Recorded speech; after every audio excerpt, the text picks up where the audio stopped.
ThreatLocker implements a least privileged approach to cybersecurity, blocking every executable unless specifically authorized by your team. This methodology mitigates ransomware, supply chain attacks, and zero-day exploits. It ensures 24/7, 365 protection for your organization. To learn more about how ThreatLocker can help prevent known and unknown threats in your digital environment, safeguard your data and operations from threat actors, and align your organization with compliance frameworks, visit securityweekly.com/ThreatLocker. Do your end users always, and I mean always, without exception, work on company-owned devices and IT-approved apps? I didn't think so. So my next question is, how do you keep your company's data safe when it's sitting on all those unmanaged apps and devices? 1Password has an answer to this question: Extended Access Management. 1Password Extended Access Management helps you secure every sign-in for every app on every device because it solves the problems traditional IAM and MDM can't touch. Check it out at securityweekly.com/1password. Welcome back to Enterprise Security Weekly. Today, we're talking about attack surface, particularly external exposures. And to discuss this, we've got two guests with us today.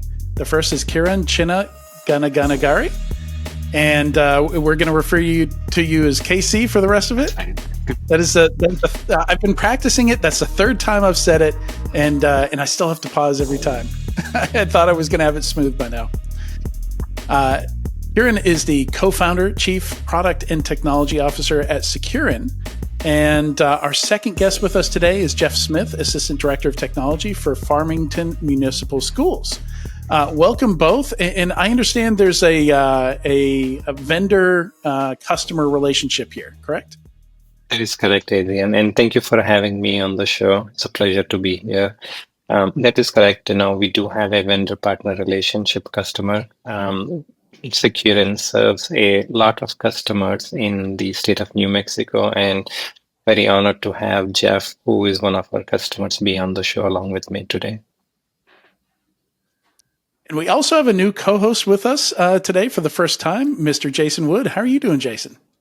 Good. It's good to be back here with the show. It's had to take a little year break from Security Weekly overall, but able to be back. So listeners might recognize you from Security Weekly News, correct? That is correct. Yeah, I was there for 7 years. So I did that for a little while. Yeah. Very cool. Well, glad to have you on Enterprise Security Weekly, and looking forward to your input. Thanks, Brad. All right. So we don't often do this, but I'm very excited about this because often we just have vendors on and they talk about their customers, or we have people who are on the buyer side and they talk about their vendors, they talk about their challenges and things like that. But I think it's very interesting to have you both on at the same time to kind of talk about both sides of this particular challenge, which I think is one of the top challenges out there. I think in general, vulnerability management is a space where everyone's struggling. This is one of the top places that I do advisory calls with enterprises on, and it's all just some flavor of we're just buried in stuff. We don't know how to prioritize. We don't know how to find anything, and seeing the whole exposure management market kind of pop up here, I think has helped somewhat with that prioritization. A bunch of companies saying, why don't you start with the stuff the entire public internet can see, right?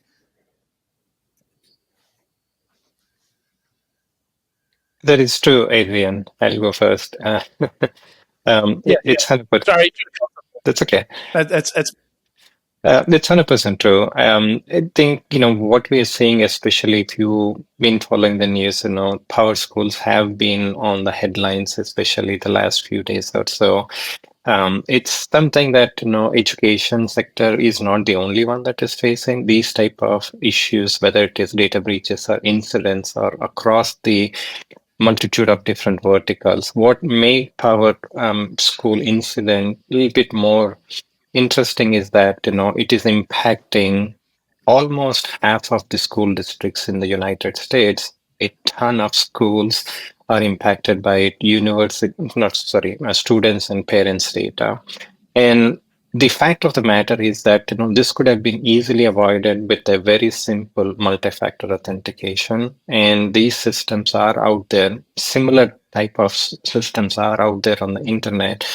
And there are ways for hackers or adversaries to take advantage of it. And so the first one is like, doing exposure management of understanding what is the overall attack surface. Once you have a good understanding of your overall attack surface, start thinking about where do I put my prioritization? Where do I put my efforts towards that? Yeah, we've seen a lot of vulnerabilities in products that schools use, certainly, and I generally think of it as one of the categories that and Jeff, I'm going to come to you for this next question, but my brain puts you in the same category as maybe healthcare. Some of these areas where your networks aren't all that homogenous. You've got a lot of different crazy stuff there. Sometimes you just the stuff on your network is something donated by parents, right? Like some of it comes from the state budget, but generally kind of feels like one of these underfunded areas that's a little bit forgotten about when it comes to cybersecurity, and a little bit tougher to implement because these aren't employees that you're securing here. These are kids as young as like 5-6 years old, right? Yeah, absolutely. No, you're correct. And with education, especially K-12 education, a lot of that money that's, allotted to schools is really geared more towards the educational space, right? So books, all, teaching staff and all of that. So technology, even though it's really essential to the learning environment now, it still gets it's the back burner. And there are a lot of challenges, especially now with, trying to implement like a multi-factor authentication. How do you get all the way down to, we service students all the way down to 3 years old. How do you get some of those students, in using multi-factor authentication? You can't always rely on students having phones, and you can't really require that, right? Because that's a parental prerogative to say whether or not their student would have a phone or not. There are definitely some vendors out there who are doing some interesting things surrounding MFA for the younger students. Some of that involves, scanning a QR code and then picking out an animal that they've chosen before. But overall, it just gets tough. It even gets tough for just implementing the MFA for employees. Teachers especially, they tend to feel like they're second-class citizens and that they shouldn't be having to pay for their phones if we're going to make them use them for work purposes. Right. And I imagine like you could just assign everybody YubiKeys, but I imagine 20% of those would be gone by day 2, right? Like they'd already be. I would suspect they would be gone within a few hours, but yes, a couple days is being generous. And you can find them in the bathroom, in the playground. Yeah. The age is corresponded with how quickly it gets lost, I imagine. And that is not a line that just up and to the right. It's definitely a bell curve on that. Yeah, I lose more stuff now than I did 10 years ago. Yeah. So as far as young kids go, I imagine, there's some reticence among employees at businesses, obviously, to adopt any new authentication method, especially because over the years, we've tried to do new things, right? Like we've tried to make it better and there's always pushback. And then we've tried to change it and make it better and there's pushback. But if you're dealing with young students and you're gamifying it to an extent, like you were saying, having them identify an animal or something, is that making it easier? Are we making some progress, to the multi-factor authentication natives, so to speak? Is this almost like the precipice where we start people on MFA rather than adopting it? I don't know how old anyone else on this podcast is, but I can say it definitely wasn't there when I was a kid. Yeah, I think gamifying anything helps out in students' adoption of something.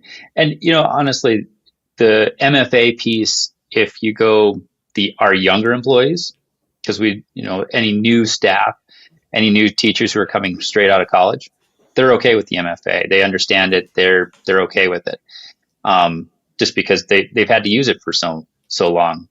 And I think we're starting to see that with even our younger students, or our high school students, because our local college recently implemented MFA for all their students, and those students we still have students. We have dual credit students, and so they're used to the MFA already. So I think if we were to roll out MFA, as we'd probably do it as we do it through students, we'll start with the older students first, because they're going to be the ones who are going to be probably interacting with that sooner than the younger students. But eventually it's going to roll down to everyone.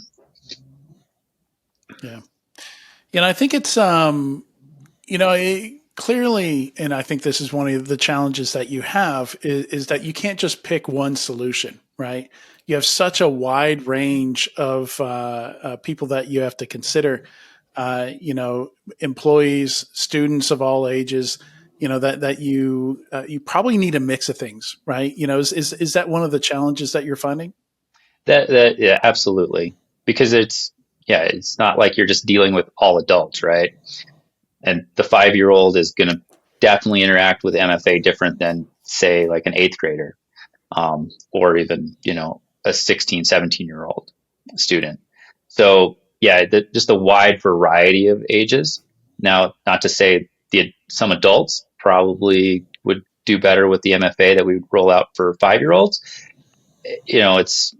We can't go through and just do a blanket type of solution. And then that's where it does get tricky, because then you're crossing vendors and trying to make sure everything works with each other. Yeah, so let's zoom out a little bit here. Kieran, I want to come back to you, because we started off talking about, I introduced this segment talking about exposure management. We're now talking about MFA. Let's provide a little bit of a overview of what you're doing with Jeff here, and what your company Securin does. Yeah, sure, Adrian. So we deal with organizations that want to be proactive, right? There are a lot of vendors and solutions out there that actually are reactive, looking at logs and analytics and all of it. We tend to be a little bit ahead. We want to be proactive. In fact, some of the patents that we have through the collaboration with DARPA, Naval Intelligence, and ASU, Arizona State University, we have come up with some products which actually help organizations be a lot more proactive, in the sense of being able to tell them that, hey, this is your entire attack surface. Oh, by the way, there is a threat actor or a ransomware group or a APT group, and the likelihood of a specific ransomware group or a threat actor using a vulnerability, or it is going to be likely going to get exploited in the next few days, right? That's the signal that we are giving to our customers. What it does with then is that they are now able to take that and say, I know that between now and the next 30 or 40 days something is going to happen, something nefarious is going to happen. What can I do? Can I put a compensating control? Can I patch a system? Can I upgrade it? Can I decommission the system? Or if I cannot do anything, which is a very legacy system, at least make sure that I'm monitoring, right? Or put some IDS and IPS detection tools to do that one. So that's kind of what we're looking at. But we're also looking at not just a vulnerability, because that's one piece of the overall exposure management. You want to look at everything, whether it is misconfiguration or software bugs and everything, all the way from code to runtime. So ideally, if you're a software development company, we want to pivot to the left and then help that organization make sure that they are using the right SDLC best practices, and early on detect those vulnerabilities or risks or weaknesses and help organization prevent them before they even get into production. If your organization, you're not in software development, but you're using a custom off-the-shelf applications, then we can help and make sure that, hey, these are all the issues, with these particular vendors. And before you buy it, at least do assessment of it and see overall your entire supply chain, how it is, and make a decision of if this is the right fit for your organization, right vendor before you deploy it. I would actually rather have Jeff comment on how he's using the services than toot my own horn. This one. Sure. Okay. Yeah, Jeff. Yeah. So we Securin does a vulnerability scan for us every month, just of all of our endpoints and our internal systems, as well as providing us information as far as what is out there about our users. And yeah, we've definitely improved over the last several years of being able to identify those areas that we need to, address, like as far as like patching systems, and new systems will come online and will miss a configuration, and that always gets picked up in those vulnerability scans. We also have Securin do pen testing for us once or twice a year, and there again, it helps us be much more proactive than reactive, as far as mitigating any of those security holes that might come up in our environment. So, Gotcha. And I imagine the size of this environment is, maybe thousands of employees, tens of thousands of students, just guessing. Yeah, we've got 1,800 employees and close to 11,000 students. So we've got all students have a device in their hands, and along with all the employees. So we've got around 12,000 endpoints, and then our data center infrastructure as well, which sits around 70 servers or so. Go ahead, Jason. I was just curious. One of the things I noticed, I used to do penetration testing, and we'd get assigned a scope, our scope. We'd start the assessment, and it was not unusual for us to find things that the customer had no idea even existed in their environment. Much less vulnerability levels of it or anything like that. When you rolled out the attack surface management through Securin, I mean, what was that initial experience like? How did you approach it? Because I imagine you got bombarded with a lot of information and had to triage that a bit. Oh, absolutely. Yeah, it was a lot to take in on definitely our first 6 months of scans. A lot of it was patching. It's just, we have a very small department, and the patching piece kind of gets behind the sticks, as it were. We've put in a lot. It's helped us put in a lot of processes now to maintain that, the patching policies. And as things have improved, right, computer management in general has improved, that we can push out updates easier, and maintain our fleet a lot better. And the other thing that was kind of a shock, well, not really a shock, but is just the amount of data that's out there on our employees that have been through data leaks. And there again, it's one of those things, as far as education goes. Teachers go find all this free stuff, they sign up with their accounts, and then those resources then have data leaks, but we never hear about it as far as a technology department until we have scans done, and we say, well, there's a lot of people are compromised within our staff. So interesting. Okay, so you even have that visibility into the leakage side of things. Mm-hmm. Oh, very cool. Yeah.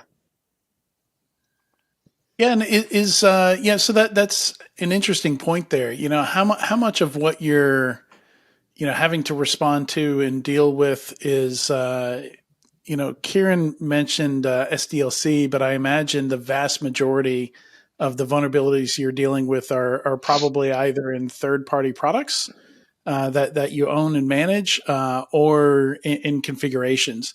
Do you guys use the cloud a lot? Is it a lot of configuration management stuff? Is it just a lot of we get a update the student management system, that kind of stuff? Yeah, so we're kind of split, right? Some of our stuff, some of our resources do live in the cloud, our student information system does. And unfortunately, it was Power School here this last week. But a lot of I would say the vast majority of our issues really do come from the internal pieces of configurations on our side.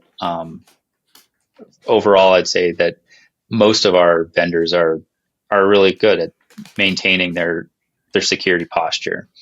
And so that's not something we necessarily worry about all the time, but internally we do, just because there again, we deal with students and they bring on a lot of stuff that they are trying to get around our filters or whatever else. Yeah. I imagine that's a lot of is just chasing stuff that's happening on your school networks, and I imagine phishing is a big concern as well. Yes, phishing definitely is. We just recently had a phishing attack that came through to compromised staff accounts, and they were sending out emails to all the students about a job opportunity, and then that's about the only way that students are able to get emails is from a compromised staff account, because we blocked emails from the outside coming in. But staff members, on the other hand, they get phishing emails a lot, and they respond way more than I would really like or care that they would. But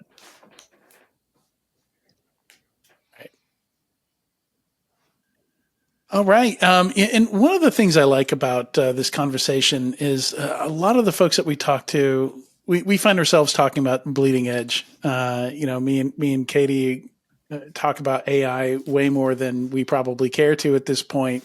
There's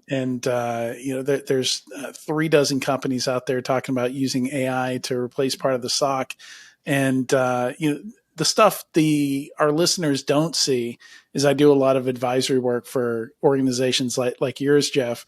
And, so I'll go straight from hearing about the latest agentic thing to, we just ran our first vulnerability scan, and what do we do with all this? Where it almost takes you back, it's a reminder that there are these very basic fundamental issues that are still not solved. All this new stuff is coming out. It's distracting, but even larger organizations, Fortune 500s, we'll see a breach and some details will come out, and we'll get this little window into it and be like, okay, even there, it's not solved, right? Even there, vulnerability management is still a huge challenge for them.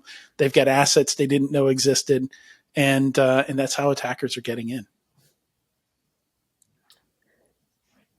Yeah, I had a call yesterday, and every time I have a call with somebody who's not at my company, I'm mostly internally facing in my role, my day job. And every single time I speak with somebody external, it reminds me that a lot of us in security were so anxious for the next new thing, the next shiny new thing, the new technology, the new campaign, the latest exploit.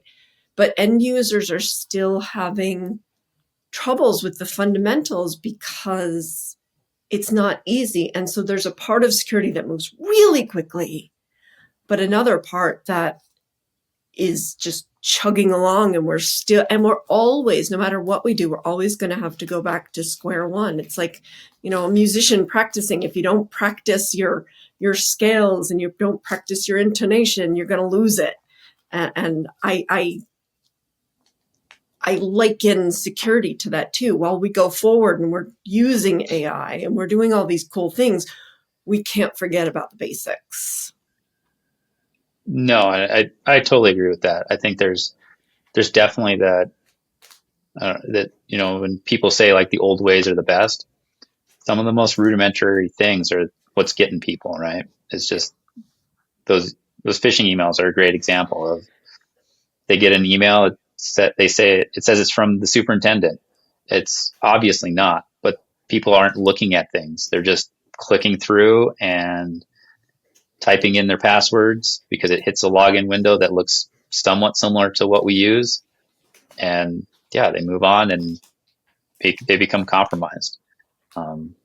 Fortunately, it's easier to find those accounts that are compromised now with other systems that we use, but it's still a very real threat. Ian and And Katie, you you do actually, have. sorry, I was just going to add a comment. No, go Bring up ahead, a good please. point. So you talked about phishing. We did analysis of the last 2 years of data for critical sectors, the 16 industrial sectors, which is the part of the CISA catalog. And for education, there were three things that we found. It's been like a pattern for the last few years. Phishing attacks is the number one. Second one is the external attack surface. And then the third one is your stolen credential. Feel like, these are things that are basic block and tackle. We don't even need like advanced AI for it, right? But at the same token, AI folks that are using AI are becoming super creative because in the past we used to at least be able to identify this as a phishing email. But now the phishing email looks so, well written. You don't even know if it is actually written by a bad actor. It's truly somebody that's sending it, for the right purpose. That's one. The second one is the attack surface. This last week this week when we have the Power School attack, we sent a notification to all the schools that were part of our customer list. And one of the things that our customer said that, we don't have this breach, we don't have this application. And we had to go back and say that, unfortunately, you do. This is the exact URL for it, right? So just not having even inventory of the different applications, not knowing your overall attack surface, I think that's a basic block and tackle. And the last one is what Jeff said, like, stolen credential. At this point, the assumption should be that everybody's, including our kids' credential, are compromised and are there on deep and dark web for sale. But I also want to add, to Katie's comment saying that, while all of this is great and these are basic block and tackle ones, I think there are some value in using AI and looking at it and see that, hey, is there anything we can do? I walked to the airport multiple times in a year and I see this clear, right? I use a clear lane. It takes a photo of you, right? If you can pass a security at the airport, can we not take the same one and incorporate into the devices, that these kids use? So it actually was a facial recognition without having to do your multi-factor, without having to do your password and all of it. I get that there is a lot of, you know, nefarious purposes, this can be used to the same token, but also can be. So while, there are things that we can do block and tackle, but I think there are some emerging ways, these newer ways of, doing things. I think we have to look at and bring back into the overall workflows that organizations do actually use today. Yeah. Yeah, and I think we have to handle the privacy side of it also. 100%. Anytime we adopt something like shoving a camera in your face, right? Like the first time I saw that at an airport, I kind of balked at it, because just like we talked about in the previous podcast with Dimitri, there's data constantly being collected, and I think one of the big problems that people have is it's not always transparent or understood what's going to happen with that data. So I'm sending my kids to school, and all of a sudden there's cameras there. Like you gotta make sure you're very detailed about, okay, here's how they're going to be used, because a lot of the identification stuff that's out there never actually stores any photos anywhere, right? They have some kind of algorithm that takes data points off the image of the face, translates that into some kind of a hash or a number, or data points, and then the original image is deleted. It's not needed anymore. Same thing with fingerprint stuff, right? Like very, very early on, people would store the full fingerprint in case they changed the algorithm and they needed to regenerate the tokens, or whatever they use to match your fingerprint with what is stored in the system. But yeah, faces are the same way. But we've got to we got to make sure people understand how this stuff is being used. Like even passwordless, this is something I've heard where like passkeys and things like that don't seem as secure because we're so mentally wired, that our account is protected by a password. So all of a sudden you delete that password and you just click login and you're just logged in. it's a very disconcerting feeling for people using that service. It feels less secure to them, or like with the photo thing, more invasive.